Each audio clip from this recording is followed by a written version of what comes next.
How Iran got its current army of drones from the US. On December 4th, 2011, an RQ-170 Sentinel was flying over western Afghanistan, close to Iran's border. Somehow, the operator lost this stealth drone's control, and the US believed the RQ-170 crashed. But in reality, Iran's cyber warfare unit that was located in Kashmir City took control of the RQ-170. At first, Iran uses electronic warfare strategies and cuts off the drone's data link to its operator. Then, they took control of its GPS navigation and sent wrong signals to it. They tricked the drone into believing that it was flying over the wrong territory. The Iranians then provided Kashmir's coordinates to the Sentinel, and it landed there intact. The next day, the US confirmed this incident. On December 12th, Iran refused the US request to return the drone, but eventually they returned it. However, in the form of a toy, Iran sent a toy model of the Sentinel drone to then-President Obama on January 17, 2012. In essence, the Obama administration should have demanded the drone back, as it was proprietary US technology at the time.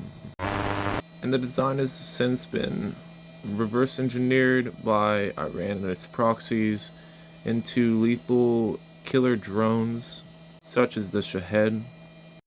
I would say nah, dude. I would say cut that shit out. Here we see the captured drone that was later reverse engineered for a future war against Israel and for use against the enemies of Iran, as they utilized longer range munitions in order to reach further flung enemy territories such as Israel. Thank you for watching. As you can clearly tell from this baseless provocation, this is a major issue actually for global stability. In a lot of sense, in the modern century, these drones are a serious fighting force to be reckoned with on the modern battlefield. These drones pose a serious risk to soldiers in the 21st century, and unfortunately it's a universal threat now, as these Iranian-backed forces, even in Ukraine, are supplied by drone technology, as Iran supplies Russia and its allies with the same tech that it ultimately got sourced from the US. These Shahed 120 drones are just like this drone that they salvaged, and obviously they used for the designs and schematics and copied everything into their own technology. Remember and take note, the US was first with the drone technology 10 or 20 so years ago with the Reaper drones in the Middle East. They had a monopoly on them until circumstances allowed for these proxy terror groups and the Iranian mullahs and the Ayatollah to achieve the same drone technology off the backs of the American taxpayers. Anyways, an unfortunate situation from the Obama administration. And to blight on his legacy. I hope you enjoy this information and find it informative. Thank you for watching.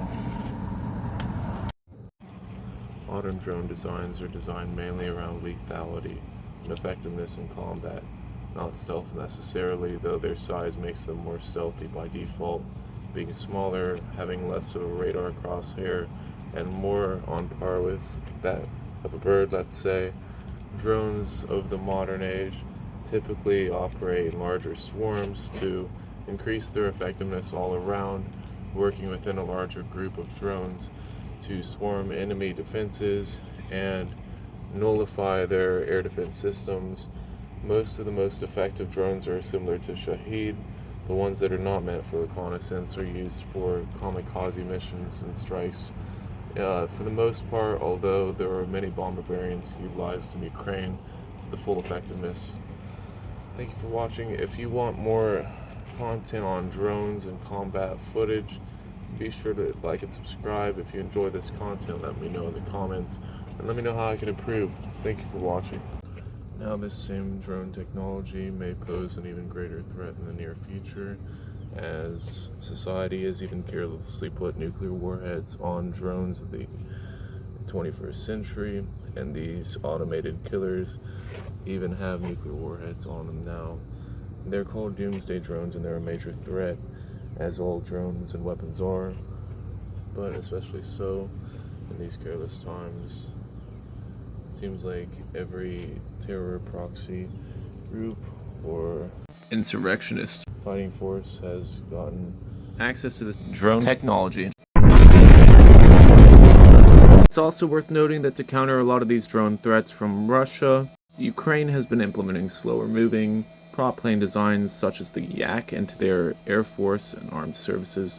It's interesting to see World War II era planes still getting used in the modern 21st century. And that's why you can see oftentimes Ukrainian soldiers firing out of cockpits in older prop planes, shooting drones out of the sky with small arms fire. Now, drones are not the most heavily armored vehicles either, so this makes sense to a degree. As drones, capable as they are sitting ducks for a slow-moving plane that can easily shoot them, aim, target, and knock them out of the sky.